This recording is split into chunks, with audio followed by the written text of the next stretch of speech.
20-25 वर्ष की बात होगी। वृंदावन में केसी घाट में देखा तो एक आदमी दीवाल की तरफ कराह रहा था, कदम लड़खड़ाए। पर हम सोचा गरीब बाबा जी क्या सहयोग कर सकते हैं, भिक्षा मांग के खाते थे, 1 रुपया पास नहीं कुछ। मतलब नजदीक गए तो बड़े कष्ट में, सब सोच से सना हुआ, बड़ी दुर्दशा थी जिसे कहते हैं। अब वो कहाँ से जीव आया था भगवान की कृपा से, बस थोड़े ऐसे बाल ऐसे। उनका बाबा हम किसी योग्य नहीं है पर आपकी क्या सेवा कर सकते हैं। तो उनका यहाँ तो हमें कोई पानी देने वाला भी नहीं, पूछने वाला भी नहीं, कई दिन से भूखा पड़ा हूँ।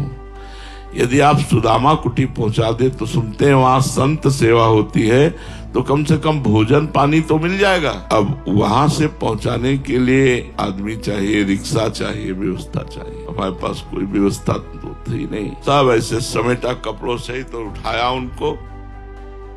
एक आध जगह उनको विश्राम दिलाया, वो क्या फिर सुदामा कुटी में जाके। तो अब संत तो संत होते हैं, दयालु होते हैं। बारंडे में एक जगह उनका आसन लगा दिया, प्रणाम किया और गोपेश्वर के दर्शन करने जाते थे। दूसरे दिन गए तो कीड़ा उनके शरीर में। गोपेश्वर जी के दर्शन करने गए, हम का महाराज आज तक जो हम आपकी सेवा कर रहे हैं, जल चढ़ा रहे हैं, उसका फल प्राप्त हो, जीव शरीर से मुक्त हो, कीड़ा पड़ रहे थे कोई पूछ। तीसरे दिन गए तो वहां जगह खाली थी, कहो महात्मा जी बोले वो तो पधार गए थे कल उनका अंतिम संस्कार हो गया। नाच पड़ा मन, इतना आनंद हुआ अंदर, उस आनंद को हम कैसे बताएं। परहित से भगवदानंद की प्राप्ति होती है।